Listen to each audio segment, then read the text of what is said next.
থাম্বনেলে প্রথমে যে পিকচারটা দেখলে সেটা আমারই পিকচার, যখন আমি ক্লাস 10-এ পড়ি তখনকার। পলিউশনের জন্যই হোক, ফাস্টফুড খাওয়ার জন্যই হোক, কিংবা কিছুটা অযত্নেই বলতে পারো, আমার আজ প্রায় টাক পড়ে যাওয়ার মতন অবস্থা। তাই ইউটিউবে দেখে আমি এই হেয়ার অয়েলটা তৈরি করেছি, যার জন্য আমি প্রথমে কারিয়া পাতা নিয়ে নিয়েছি, তারপরে নিয়ে নিয়েছি জবা ফুল। আমি এখানে 4টে জবা ফুল নিয়েছি, তার সাথে নিয়েছি 4টে আমলা, কালো জিরে আর 2টো ডালি নিয়েছি কারিয়া পাতার, তার সাথে নিয়েছি 1 টুকরো আদা, 1টা পেঁয়াজ আর মেথি। এবার এগুলোকে কেটে নেব। আমলাটা তার সাথে কেটে নেব পেঁয়াজ আর আদা। আমার কাটা কমপ্লিট। দেখো এখানে সব কটা ইনগ্রিডিয়েন্টস আমার রেডি। পেঁয়াজ আর আদা কাটা হয়ে গেছে, কারিয়া পাতা ছাড়ানো রয়েছে, কালো জিরে, মেথি, আমলা আর 4টে জবা ফুল। এবার প্রিপারেশন করব অয়েলের। গ্যাসের ওপর কড়াইটা চাপিয়ে নিলাম, তারপরে দেব জবা ফুলগুলো, তারপর একে একে সবকটা ইনগ্রিডিয়েন্টস আমি কড়াইতে দিয়ে দিচ্ছি।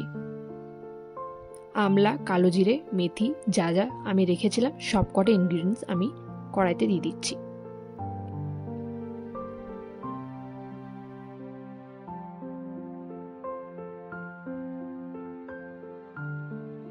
এরপর নিয়ে নিয়েছি আমি প্যারাশুটের এই 100% কোকোনাট অয়েলটা। এটা 175 ml রয়েছে, তোমরা চাইলে 100 ml এরটাও নিতে পারো। আমি পাইনি তাই এই 175 ml এরটাই নিয়েছি। তেলের মধ্যে সবকটা ইনগ্রিডিয়েন্টস ততক্ষণ ফোটাবে যতক্ষণ না গোল্ডেন কালার এসে যাচ্ছে। ফোটানো হয়ে গেলে ঠান্ডা করে তবেই একটা কন্টেনারে রেখো। কন্টেনারটা চেষ্টা করবে যাতে কাঁচের হয়, তাহলে বেশ কয়েকদিন ভালো থাকবে। এরপর নেব পরিষ্কার সাদা সুতির একটা কাপড়, যেটা কন্টেনারটার ওপর দিয়ে আমরা তেলটাকে ছেঁকে নেব। এইভাবে কন্টেনারটার ওপরে আমি সাদা কাপড়টা দিয়ে তেলটা আস্তে আস্তে ছেঁকে নিচ্ছি। তোমাদের যদি মনে হয় আরও কোনো ইনগ্রিডিয়েন্টস দিলে চুলের সমস্যাটা দূর হবে, তাহলে অবশ্যই আমাকে কমেন্ট করে জানিও। পরের বার যখন আমি তেলটা তৈরি করব, আমি অবশ্যই সেই ইনগ্রিডিয়েন্টসটা দেওয়ার চেষ্টা করব। ঠিক 30 দিন পর আমি তোমাদের সাথে রিভিউটা শেয়ার করব যে আমার চুলের ওপর এই তেলটা কি প্রভাব ফেলেছে।